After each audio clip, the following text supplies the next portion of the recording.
Notre premier invité, mesdames et messieurs, vous le voyez à l'écran, Sidi Suleiman Amini. Bah oui. Il est avec nous dans cette émission ce matin, mesdames et messieurs. Vous allez comprendre, il est en justice avec son père, évidemment. Il le poursuit pour abandon d'enfant. L'histoire donc est vieille et remonte à 39 ans.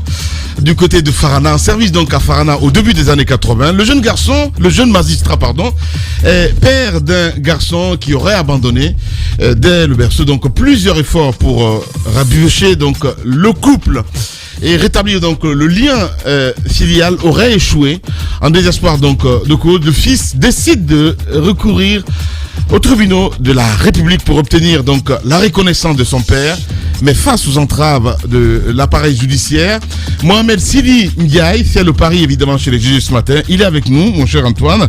Vous l'avez reçu il y a cela 6, 8 mois, 1 an, ça? Oui, on a même fait un reportage sur son cas. À l'époque, on s'était abstenu de le prendre en émission parce que le procès était en cours.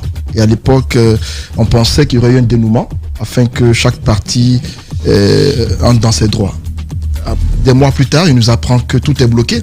Encore. Il n'y a plus d'issue à la justice parce que selon lui, son père aurait œuvré pour ne pas que les lignes bougent. Alors, les médias apparemment seraient son dernier recours afin d'être rétabli dans ses droits. Alors, ce matin, nous le recevons parce que beaucoup pourraient dire c'est une invention ou que c'est quelqu'un qui invente des histoires. Alors, ce matin, M. Mohamed Sidi Ndiaye, les Guinéens vous écoutent. Dites-nous en quoi, monsieur Sidi Suleiman Ndiaye est votre père. Bonjour et bienvenue sur Espace. Bonjour à Espace. Voilà. Vous allez vous approcher du micro. Voilà. Je commence d'abord à remercier Espace et remercier le bon Dieu. Bon, monsieur Sidi Suleiman, moi je suis né à Farana. Dès l'enfance, quand il a fini le baptême, il avait trop aimé ma maman. Il voulait épouser ma maman. Bon, quand il voulait épouser ma maman, la famille maternelle s'est opposée compte tenu de sa violence. Parce qu'il était trop violent avec ma mère. Et c'est lui-même qui a gâté d'abord l'éducation de ma maman. Parce que le moment qu'il suivait ma maman étudiait. Maman était très jeune. Elle était au collège. Elle était au collège, elle étudiait. Ma maman étudiait. Quand elle a suivi ma maman, ma famille avait vu d'abord même au tribunal. Chaque fois, Sidi Suleiman avait des problèmes avec ses chefs. Chaque fois, il faisait palabre. Et il ne prenait pas sur un bien de ma maman. Donc, les gens avaient peur de lui. Ils ont dit, le monsieur que tu as suivi, la manière dont il est comme ça, nous, on ne peut pas te laisser que lui va t'épouser. D'ailleurs, on ne le connaît pas. Il est venu ici en service. On ne le connaît pas. Alors avant d'en venir là, parce qu'il y a là un acte de justice qui date du 28 juin 2021. Ce que le document dit, c'est que ils vivaient ensemble. C'est bien ça. Est-ce que tu peux nous en dire un peu plus? Oui, ils vivaient ensemble. C'est ce qu'ils sont en train d'expliquer comme ça. Maintenant, du coup, il est resté comme ça. Ma maman est restée dans la famille parce qu'il voulait que ma maman aille chez lui, mais la famille s'est opposée. Alors la maman est restée à la famille. À mon naissance, il a fait mon baptême. Même mon homonyme, il ne m'a pas montré. Je ne connais même pas. Est-ce que vous avez un extrait dans une naissance? Oui, il a fait mon extrait. Il a fait mon baptême. Quand il a fini mon baptême, waouh, ça date de loin. Il a demandé maintenant à ma maman, à la famille s'est opposée. La famille dit non, nous on ne peut pas te donner la maman là. C'est trop, tu ne prends pas bien sur elle. D'accord. Moi, ce que je veux savoir, dites-nous, est-ce que vous travaillez et vous faites quoi? Et ça, je sais pourquoi je demande ça. Ça, c'est un. Deux, il y a une décision de justice. Qui est-ce qui a porté plainte et pour quelles raisons exactement? C'est moi qui ai porté plainte. Pourquoi? J'ai porté plainte d'abord parce que je ne peux pas rester comme ça. Mon père refuse de me reconnaître. Vous avez quel âge, vous? Moi, j'ai 39 ans. Mon père refuse de me reconnaître. Pour moi, c'est un droit. Quoi qu'on dit, évidemment, c'est un droit. Ça, c'est très important. Pour moi, c'est un droit. Vous l'avez approché. Est-ce que vous l'avez vu une fois? Mais vous savez aussi qu'un père peut renier son enfant. Non. Tel n'est pas le cas, là, mon cher. C'est pas un reniement. Voilà. Tel n'est pas le cas. Non, là, c'est différent. Avant de renier. Là, c'est différent. Là, c'est différent. Il me reconnaît. Il faut reconnaître. Allez-y, madame. Il faut reconnaître. Allez-y, madame. Voici l'extrait de naissance. Ouais. Vous reconnaissez, après vous reniez. Ouais. Tout le monde a droit à un père. Il faut que d'abord ton père reconnaisse que tu es son enfant. Son héritage, ça c'est son problème. d'une part. L'argent, c'est pas ce qui intéresse, mais la dignité. Bien. Et quand vous l'avez rencontré pour la première fois, quand et qu'est-ce qui s'est passé? Il me dit il va me mettre en prison. Ma première fois de voir mon papa à l'âge de 27 à l'an 2005. Je suis venu ici. D'abord, l'enfance fait partir. À l'enfance, je venais ici. Quand je viens, il me refoule. Quand je viens, il me refoule. Quand j'ai été un peu grand, j'ai pris ma maman en otage. J'ai dit il faut qu'on vienne chez mon papa. Ouais. On est venu, on l'a trouvé à la première au cours d'appel. Le bâtiment qu'ils sont en train de renouveler, il était là-bas avec ses amis. C'est ses amis même qui m'ont gardé. Vous étiez venu avec votre maman pour le rencontrer? Il s'est caché. Il s'est caché. Il n'a pas voulu vous rencontrer. Il n'a pas voulu nous rencontrer. On est parti dans la grande famille. Ouais. Mon ami, tu Où ça? vas trop vite. Tu vas trop vite. Moi, on veut des détails pour nos auditeurs, pour comprendre mieux ce qui s'est passé. Parce qu'au départ, vous nous dites qu'il a fait le baptême. Il a fait le baptême. Ensuite, qu'est-ce qui s'est passé? Comment tu as vécu? Et comment est-ce qu'il se sépare de vous? Quelqu'un qui a quand même fait un extrait d'acte de naissance, on a vu le document. Qu'est-ce qui s'est passé pour qu'il vous abandonne? L'enfance, comment tu la passes? Ces détails sont importants pour mieux comprendre ce qui s'est passé. L'enfance, là, c'est ce que je vais dire. Quand la famille maternelle s'est opposée, maintenant, ils ont remarié ma maman à un autre, l'ancien directeur de radio rurale de Farana, qui ne vit plus actuellement. Donc maintenant, moi, j'ai été élevé par ma grand-mère. Quand je suis resté avec ma grand-mère, on voulait me faire rentrer à l'école. Mais maintenant, on me dit que ton extrait de naissance se trouve avec ton père. Tu ne peux pas rentrer à l'école. Tu n'as pas de papier. Ils ont dit maintenant à mon père, il faut approcher ton enfant pour qu'il va étudier. C'est là-bas qu'il a commencé à dire qu'il n'a pas d'enfant. On est venu me dire d'abord à l'enfance que ton père te dit qu'il n'a pas d'enfant. J'ai envoyé commission. Si tu n'as pas d'enfant, il faut envoyer au moins ses papiers, on le fait rentrer à l'école. Il dit net. Il était vers Koundara. Bon, maintenant, il est parti, il est venu jusqu'à Conakry, il n'a pas donné mon extrait de naissance. Jusqu'à j'ai eu l'âge de 10 ans. Je ne suis pas rentré à l'école. Mon extrait de naissance s'est trouvé avec lui. C'est un oncle maintenant, lui il vit ici. Il est là, c'est un militaire. À Conakry. C'est lui qui s'est déplacé, venir à Conakry ici, lui chercher. Lui dire qu'il faut faire 2 cas. Tu ne prends pas ton enfant, tu lui dis que il a même insulté lui. Que si lui ne quitte pas, il va le menacer de mort. Lui il dit, qu'est-ce que tu fais? L'enfant là, il faut qu'il étudie au moins. Il faut qu'il étudie. Il faut me donner l'extrait de naissance. Je vais aller mettre l'enfant à l'école. C'est ainsi, lui, il s'est opposé. Il a donné l'extrait de naissance à lui, les copies à lui. Lui, il est parti. Maintenant, on m'a mis à l'école. Mais maintenant, toujours, on me disait que ton père dit non, il n'a pas d'enfant. Ma grand-mère, là, qui m'a fait élever, qui faisait les petits jardins, là, qui me dit, tu as vu, tu es avec moi ici, ton père. Pourquoi, justement? C'est la raison. Pourquoi il décide? D'abord, moi, à l'enfance, là, j'ai insisté, mais même les vacances, quand je viens... Et pourquoi il décide de dire qu'il n'a pas d'enfant? C'est la question. Pourquoi la question là, c'est pourquoi je suis en justice avec lui.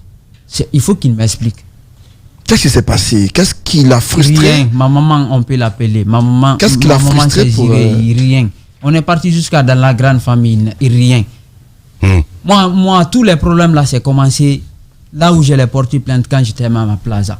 Parce que là où je suis grandi, chaque fois je suis critiqué. Ton père ne te reconnaît pas.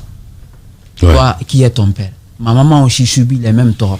Et à l'époque, il faut voir, quand la femme gagne l'enfant vers les 83 à l'école, tu es en train d'étudier. Et lui, il était magistrat en ce moment. Donc c'est lui qui a mis tous les torts là sur ma maman. À l'époque 20 ans.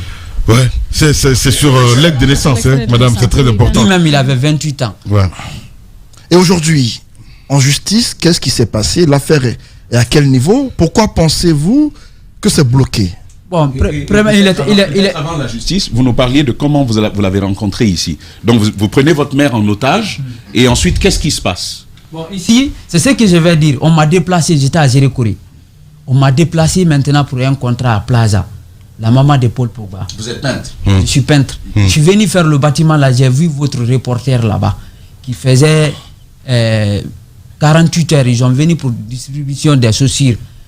Vous avez envoyé des reporters pour faire suivre. 48 heures Pogba. 48 heures maintenant. J'ai vu des gens là qui ont des caméras. Ouais. En ce moment, j'étais assis dans la salle comme ça, on parlait de Sidi Suleiman.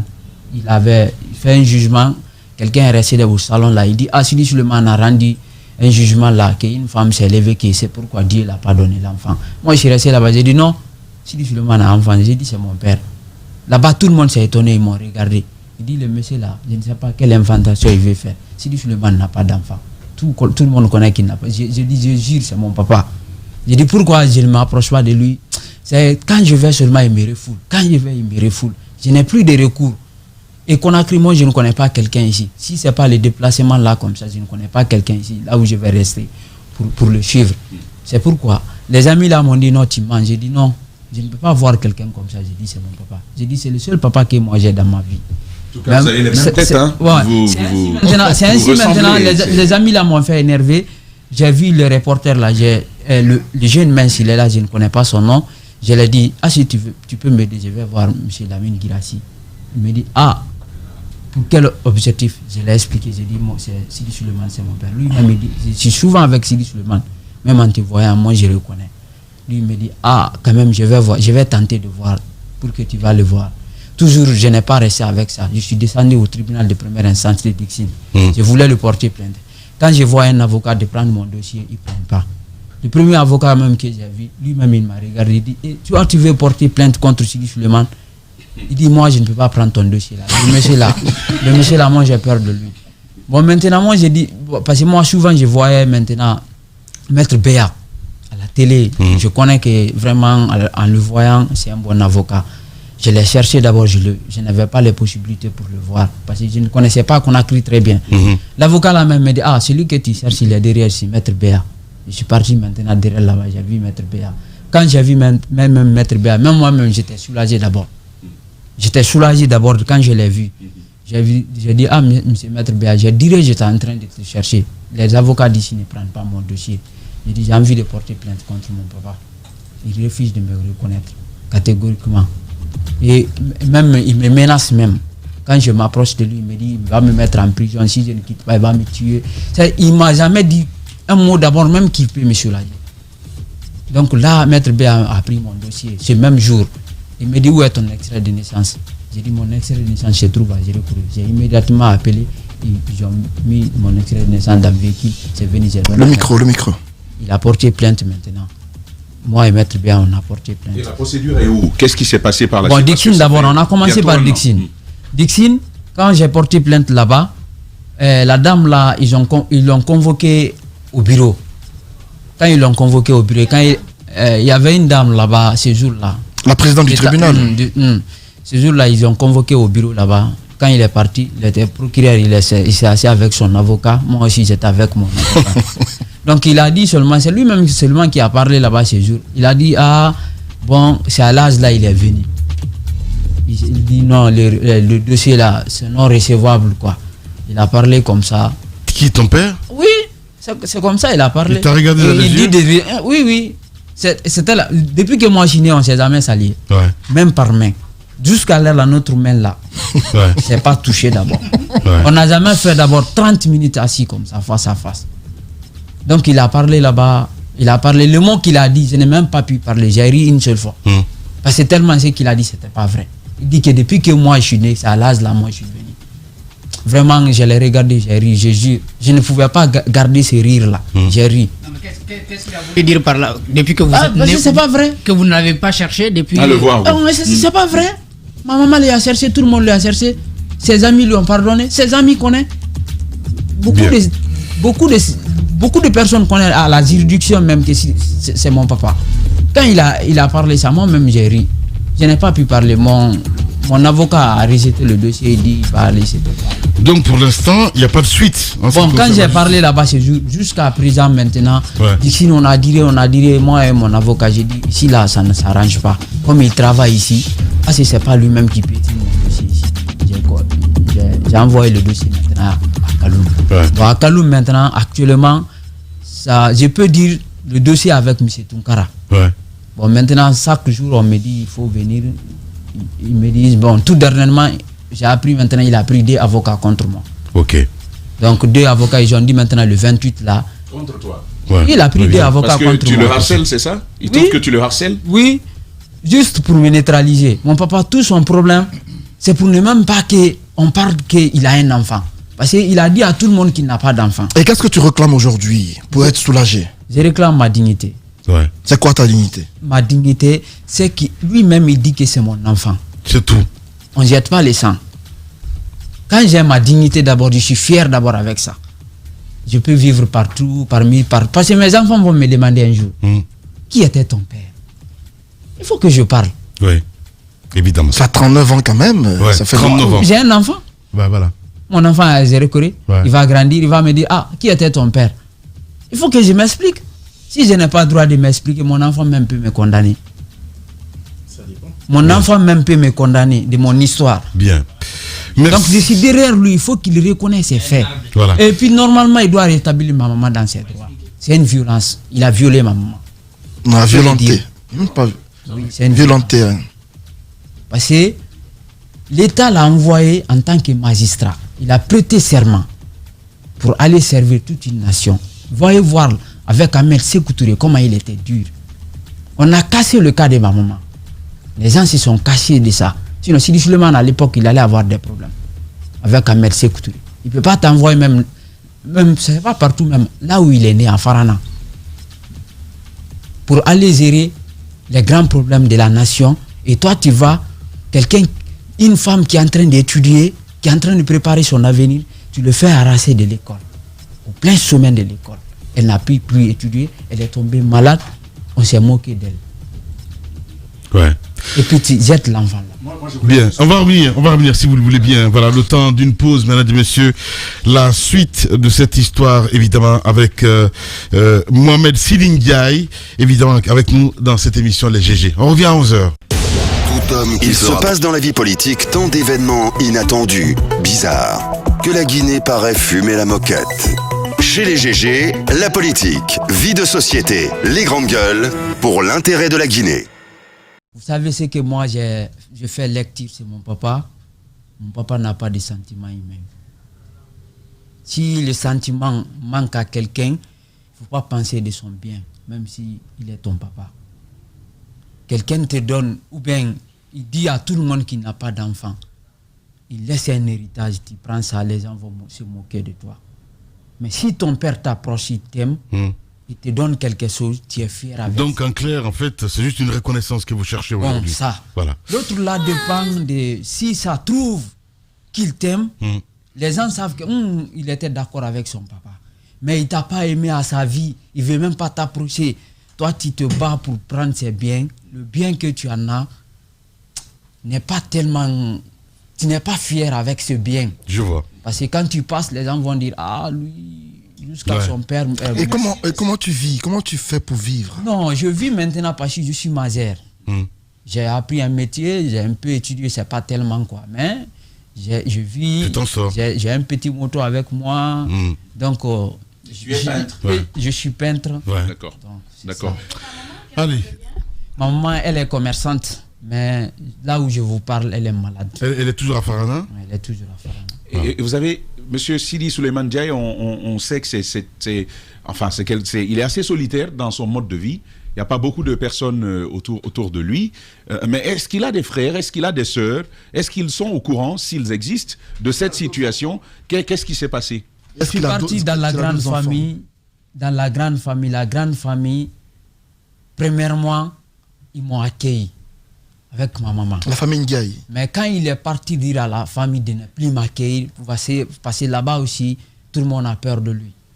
Moi, ce que j'ai constaté de lui beaucoup, et que même s'il m'écoute, ou bien quand on le dira, il vit mal. Mon père vit mal. Il faut rester humain.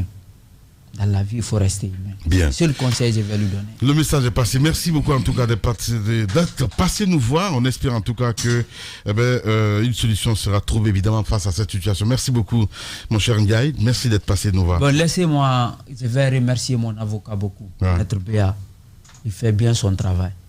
Merci. Et merci Radio Espace. Voilà. Suite à la procédure, est-ce que vous allez continuer le combat au niveau de la procédure judiciaire, même si il vous semble que c'est... Sans l'agonie, jusqu'à la mort. Voilà. Merci beaucoup d'être passé nous voir ce matin, mesdames et messieurs. Les grandes gueules continuent sur Espace. Radio Espace Guinée. Les grandes gueules prônent un journalisme de construction démocratique au service de l'intérêt public. Les GG défendent la démocratie. Et la démocratie, c'est aussi des contre-pouvoirs. Nous bousculons un certain journalisme de gouvernement, un journalisme de cour, un journalisme qui est dans la révérence avec le pouvoir. Bienvenue chez vous, les GG sur Espace. On s'intéresse à cet autre sujet dans les grandes gueules sur Radio Espace Guinée. Mesdames et messieurs, ben oui, le colonel Doumbouya garde la confiance des Guinéens. Leur regard sur la CRIEF reste positif, de même que sur la composition donc du CNT. En revanche, dans l'ensemble, il réclame une transition de 2 ans et des élections organisées donc par une CENI technique. Ce sont là, du moins, en tout cas, quelques conclusions de la dernière étude de l'association guinéenne des sciences politiques sur les perceptions donc et attentes des Guinéens vis-à-vis de la transition et ses acteurs.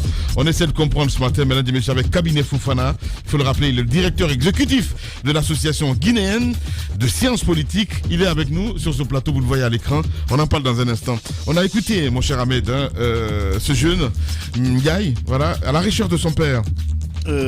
Écoutez, je suis parfaitement d'accord avec lui, c'est son droit, et surtout qui vous a reconnu pour un départ et que maintenant qui vous rejette. Je pense que là où son père a quand même fauté, c'est de ne pas faire un document juridique pour assumer sa position, parce que pour moi sa position est claire, c'est de renoncer à sa paternité. Mais il n'a pas fait de document et là on peut l'en vouloir. Vous savez, un enfant, comme on le dit, hein, c'est un innocent et il a besoin de protection. Évidemment. Mais quand on devient majeur, là ça change de cadre. Mais même un majeur aussi a besoin de protection si il ne peut pas, à un certain niveau, par exemple, s'il a des problèmes, s'il est, il est handicapé, il a un problème mental, tout ça. Donc, on appelle ça c'est la curatelle. Donc, ça, il peut demander aussi une assistance à ce niveau. Ouais. Mais, dans ce cas de figure, moi, je me pose quand même des questions. Je me dis qu'il y a des non-dits. Parce que vous avez vu dans ce studio, ça a été quand même signalé que c'est quelqu'un qui a quand même une certaine vie des familles particulière. Pas d'autres enfants, tout ça. Moi, je suis amené à me poser des questions. Est-ce qu'il n'y a pas un positionnement que ce jeune qui est avec nous vise? Parce qu'aujourd'hui, ça, il faut le dire, s'il n'est pas là aujourd'hui, qui prend ses biens? Non, on a posé la question à Ahmed. Non. Si, il a répondu à cette question, a dit que juste ce qu'il veut, c'est une reconnaissance. C'est aussi simple que ça. Mais il l'a dit. La reconnaissance existe. Oui. La reconnaissance existe déjà. Oui. Il dit qu'on a fait son baptême. Il a un extrait de naissance. Ça ne suffit pas. Non. Ouais. Ah, mais pourquoi vous parlez? C'est de ça que je suis. Non, c'est de ça que je parle. Voilà, c'est de ça que je parle. Donc je dis.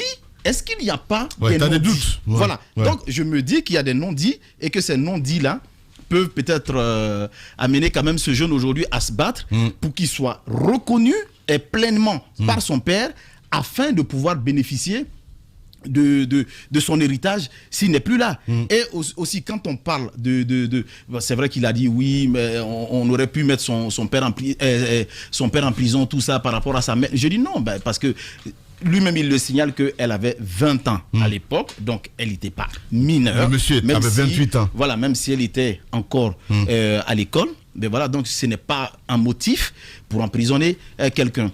Donc, je dis, ce qui reste clair, c'est que quand même à 39 ans, à sa place, là je parle de moi, ça suffit. Je n'irai pas au procès avec mon père à 39 ans pour qu'il... Non, je ne souhaite pas que tu vives ça. Je sais. Je parle... Tu ne vis pas ça. Maintenant, je vous dis qu'on a terminé avec ça. Je dis moi. Oui, je vous ai bien compris. Moi. Heureusement, c'est pas toi, mais voilà, j'ai dit moi. Oui. J'ai dit à 39 ans. Je dis bien à 39 ans, je suis peintre. Ben, je vais continuer mon boulot. Ouais, c'est ce qu'il est en train de faire d'ailleurs, hein, mon cher. Allez-y, Tamba, pardon. Honnêtement, en venant dans ce studio, j'avais la même position. J'avais la même position au départ pour dire, mais à 39 ans, quand mon père refuse de me reconnaître, au-delà de tous les efforts que j'ai faits, je laisse tomber, je mène ma vie. Parce que je la gagne par moi-même. Le jeune a une famille, je mène. Il a un enfant. Mais quand je l'ai écouté ce matin, je pense que ça a un peu changé pour moi. ça a un peu changé parce qu'il dit des choses fortes. Il dit ce que je recherche, c'est ma dignité. Exact. Au fond, en fait, il est en quête d'identité. D'identité, oui, c'est bien dit. C'est son identité qu'il cherche. Les grandes Et gueules. il dit plus loin, il dit, mais j'ai des enfants, j'ai une famille. Mes enfants vont vouloir savoir qui est leur grand-père, d'où je viens. La rupture, elle est brutale. Et ça touche quiconque. Ça touche quiconque. Mais plus loin, par rapport à tout ce qu'on pouvait gagner en tant que fils de Sidi Suleiman. Deux choses. Premièrement, Djiba l'a dit, il y a le testament que l'on peut écrire. Si Sidi ne veut pas léguer ses biens à ce fils, ben il peut le faire, il sait que c'est faisable. Mais une deuxième chose importante, et c'est là où on lui a posé la question. Il est très profond, hein, ce jeune. Il est très profond. On lui pose la question, mais est-ce que c'est pas ces biens que tu l'as? Il dit, mais en fait, pour le dire en d'autres termes, il dit, toi, tu serais fier de profiter de biens de quelqu'un qui ne t'aime pas, qui ne te porte pas dans son cœur? Non. Ouais. Ça, c'est de la dignité, ce Justement. monsieur. Les Ce qu'il grandes dit là est très fort. Ouais. Et donc, moi, je dis encore une fois, mon regard du début de cette émission est maintenant fortement changé parce que il reste assez intéressant de l'écouter sur ce combat qu'il est en train de mener. C'est quiconque, on ne l'évalue pas beaucoup, Lamine. Mais le simple fait de dire, Jacques, tu es guinéen, c'est un privilège immense dont on ne mesure pas parfois la portée de dire ça, cette identité, de dire que voici tel est mon père. Les grandes gueules. Ça c'est quelque chose. Et à mon avis, encore une fois, c'est un combat noble. J'espère qu'il pourra obtenir gain de cause là-dessus. Sidi Suleiman est libre d'en vouloir ou de pas en vouloir, mais de toute façon, devant la justice, ils pourront régler la situation. Allez-y, madame, voilà, pour clore. En fait, moi, je me mets à la place de l'enfant qu'il a. Je me demande quel enfant il a été. Imaginez, pendant l'enfance, pendant même que vous êtes enfant, on vous dit que votre père dit que vous n'êtes pas son fils. Vous grandissez avec ça. Jusqu'à aujourd'hui. Imaginez ce que cet enfant-là peut vivre. Il vient en vacances à Conakry, il sait que son papa est là, mais il ne peut jamais voir son père. Ça, c'est ce qu'il dit. Mais je ne sais pas pourquoi on entrave le dossier à la justice. On devrait permettre le dossier d'aller jusqu'au bout, d'aller au test ADN. C'est aussi simple que ça. Ils font le test ADN. Si c'est son fils, il le reconnaît. Si ce n'est pas son fils, ce n'est pas son fils. Mais avoir les deux, vous voyez que c'est le portrait craché de Sidi Suleiman Ndiaye. Mais nous, ici, on ne peut pas se permettre de dire ce que devrait dire la justice. C'est à la justice de trancher, d'aller jusqu'au bout, d'amener Sidi Suleiman Ndiaye. Il n'est pas au-dessus de la loi. C'est un citoyen guinéen qui porte plainte contre un autre citoyen guinéen et qui plus est une personnalité qui représente en quelque sorte la justice guinéenne parce que c'est un homme de droit. On devrait permettre que le droit soit dit, qu'on aille jusqu'au bout, qu'on l'oblige à faire le test ADN pour que ce monsieur-là puisse être situé sur son sort. C'est un combat noble qu'il est en train d'être mené. C'est dur que de ne pas... Je ne peux même pas imaginer ce que cette femme a dû vivre pendant toute sa vie. Je ne pense pas qu'il ne reconnaît pas son enfant. Il reconnaît son enfant puisqu'il a fait son baptême. Et il dit qu'il a... Il dit qu'il n'a pas d'enfant. Il a chassé le monsieur. Une fois, nous on a reçu ce jeune-là ici. Oui, faire le baptême et dire après que tu n'as pas d'enfant. C'est deux choses. Allez-y. C'est renoncer à son droit de paternité. Je pense qu'il a été clair. Il dit qu'il n'a pas d'enfant. Et il a répété plusieurs fois que lorsqu'il se déplace, il vient. L'argument qui est brandi par Maître Sidi Suleiman, c'est de dire qu'il n'a pas d'enfant. Donc il a coupé tout lien de parenté avec son fils. Et je pense que moi, c'est deux choses. D'abord, c'est l'impact de ça psychologiquement pour l'enfant. Un enfant, quand même, c'est un ange. Et lorsque vous voyez vos amis avec leur famille, avec leur père, leur mère, et vous vous retrouvez dans une autre situation où vous êtes une personne en fait qui vit dans une situation assez solitaire, ça a des incidences sur d'abord l'éducation. C'est ce qui fait que dans certains pays développés, lorsque l'individu devient brutal ou lorsqu'il sort de la société, parfois on est même amené à aller chercher dans son enfance et voir effectivement s'il n'y a pas eu un déséquilibre social. Parce que souvent on est à l'image de la société. Ce que nous sommes, parfois, c'est conditionné par la société. Et heureusement, lui, il n'a pas été comme certains qui vont aller vers un comportement déviant, qui vont tomber dans les vices. Il a aujourd'hui un métier, je pense qu'il peut être fier de ça. Mais l'un dans l'autre, c'est une quête d'identité. Et aujourd'hui, si on vous prend votre identité, on vous a tout pris. Mais bien sûr, Vous êtes rien, en fait, c'est le néant. Allez-y. On peut même parler de chosification parfois, parce que après vous n'avez aucune identité, vous n'avez pas de point de repère.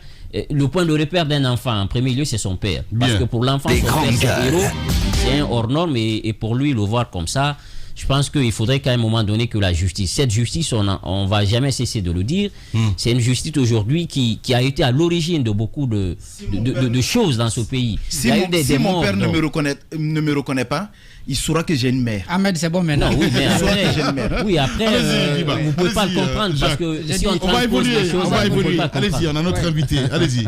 Je sais pas, je disais à Ahmed à 9 tout à l'heure, je dis l'arbre de généalogique, tu sais ce que c'est. Pour un enfant, ça peut pas se limiter à un père. Il faut que ça aille à un grand-père, à un arrière-grand-père. C'est ce que je dis. Il saura qu'il y a deux camps. Il y a le côté maternel et il y a le côté paternel. Pour les enfants de M. Ndiaye, ça pourrait se limiter à M. Ndiaye tout court. Ouais. Ça n'ira pas au grand-père. Exact. À plus forte raison à l'arrière-grand-père. Je crois que c'est ce qu'il recherche. C'est la recherche d'identité. Je souhaite tout simplement que la justice fasse son travail. Et je vois que le chemin est tracé puisque M. Sidi Suleiman a cherché des avocats d'après son fils qui était là, en tout cas tel qu'il se présente. Donc on va voir ce que ça va donner de ce côté. Mais il y a une chose, qu'il gagne ou qu'il perde du côté de la justice, l'extrait de naissance qu'il a et le discours qu'il tient, s'il en a la conviction vraiment que c'est son père, vraiment, ça reste entendu, quoi. Jacques, la meilleure preuve, c'est sa tête. Bien. Allez.